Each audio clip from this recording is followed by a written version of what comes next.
We have a human cadet, Kale Dross, Frontier Division. The others will test him. Good. Let them. The Coalition Military Academy on Station Vaughn had been producing officers for 160 years. Its graduation rate was 63%, making it the most selective military program in the Coalition's outer systems. Its alumni held positions at every level of command across 12 active fleets. The Academy did not give placements based on species. It gave them based on performance. This was officially the policy. What the policy did not fully account for was the informal hierarchy of expectation that developed in any institution old enough to have traditions, the accumulated weight of which species had historically performed at which levels, who the program had been designed to develop, and who had arrived as a recent addition to the invitation list. Humans had been coalition members for 31 years. Human cadets had been attending the academy for 19. In 19 years, 11 humans had graduated. The current class had one. His name was Kale Dross. He was 22 years old, from a frontier settlement on the outer edge of Coalition space, and he had arrived at the academy with a file that his admissions officer had read twice because the first reading produced results that seemed inconsistent with his listed age. He had spent 4 years on active frontier service before applying, which was unusual since most cadets arrived directly from pre-academy programs. His service record contained a number of engagements that the admissions officer had flagged for verification before approval because the numbers involved seemed unusually high. The verification came back confirmed. Kale never mentioned any of this. He arrived, found his quarters, attended his first classes, and conducted himself with the specific quality of someone who was focused on the work and not particularly interested in the surrounding social architecture. The surrounding social architecture, however, was interested in him. The challenge came during the third week in Instructor Theron's Combat History and Doctrine class. It was a seminar format, 12 cadets around a discussion table, the kind of session where the teaching methodology relied on cadets engaging directly with each other's arguments. The topic was the doctrine of asymmetric engagement, how smaller forces achieved outcomes against numerically superior opposition. Cadet Zeth, a Relcarry fourth year and the top-ranked student in the current class, introduced the human question the way certain cadets introduced questions, with the timing and tone of someone who had prepared it. For the purpose of this discussion, Zeth said, addressing the class generally in a way that made it clear the address was specific, it might be useful to establish a baseline for what different species actually bring to asymmetric engagement. Combat experience as a reference point. A pause, precisely calculated. What would the kill count be for a typical Earth soldier at Dross's stage of service? For context, several cadets smiled. It was the category of smile that happened in rooms where a hierarchy was being enforced and the audience had already decided which side they were on. Instructor Theron, seated at the head of the table, said nothing. He had been waiting for this moment since he first read the file. Kale looked at Zeth with the steady light brown eyes that Theron had noticed over the previous 3 weeks.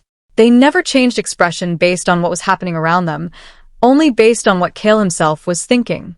That's a reasonable question, Kale said in the tone of someone who genuinely found it reasonable.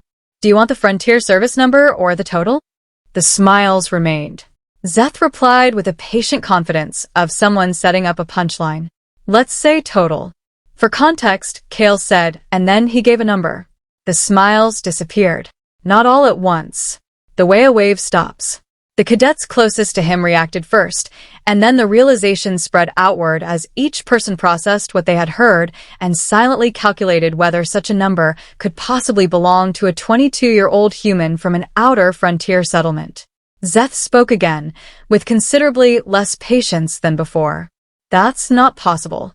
The verification is in my admissions file, Kale replied. If you want the operational breakdown, the engagements are documented. Most of them have footage. Instructor Theron spoke for the first time since the question had been asked. The footage is available through the Academy's operational archive. I've already pulled the relevant files. He looked around the classroom. Since we are discussing asymmetric engagement, reviewing actual case studies seems appropriate. He pressed the display control. The classroom wall transformed into a massive screen. What followed was 40 minutes that Theron had structured carefully because he had read Kale's file, and he understood that what it contained was not simply impressive numbers. It was a complete education in exactly what the class was supposed to be studying. The frontier engagements Kale had participated in over 4 years were case studies in asymmetric doctrine applied under conditions that most of the cadets at the table had encountered only as theoretical exercises. Resource scarcity, communication blackouts, numerical disadvantage, zero possibility of extraction. The footage was not dramatic in the way academy training simulations were dramatic. It was documentary footage. The grainy quality and fixed angles of field recording systems. The sound of real environments. The unmistakable visual record that carried weight precisely because it had not been produced for entertainment. By the 4th engagement case study, the classroom had become completely silent. It was not the silence of boredom. It was the silence of a room where 12 cadets and 1 instructor were watching something that was actively reshaping their understanding of what the discussion they had been having was actually about. By the 8th case study, Cadet Seth was no longer smiling.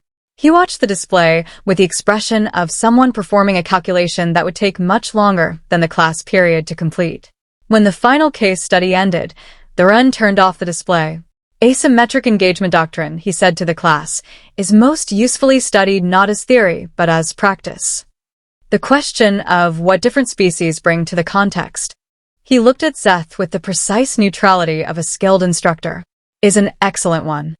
The answer, as we have just seen, is frequently more complex than baseline assumptions suggest. The class ended. Cadets filed out. Several paused near Kale's position at the table, not to speak, but with the specific body language of people who had updated their assessment and were not yet certain what the new assessment should be. Seth stopped at the doorway. He stood there for a moment with the expression of someone who had asked a question expecting one particular answer and had instead received a complete education. The Frontier Service number, he said to the room generally, as though finishing a thought he had started 3 weeks earlier. And the total are different. By about 60, Kale replied simply. Seth left. Kale gathered his materials from the desk, his training spear for the practical component, his notes, and looked at Instructor Thurin, who was still standing at the head of the table. You already had the footage pulled, Kale said. It was never really a question. Since the 2nd week, Thurin replied. I was waiting for the right discussion topic. Kale looked at him for a moment with those steady eyes. Then something shifted in his expression. Not satisfaction. Not pride. Something quieter than both. Asymmetric engagement, he said. It's always been the most interesting doctrine. He picked up the spear and walked out. Thurin remained at the table for a moment. Then he opened the class performance record and began writing his assessment of the session. Under Cadet Dross, he wrote 3 words. Already teaching others.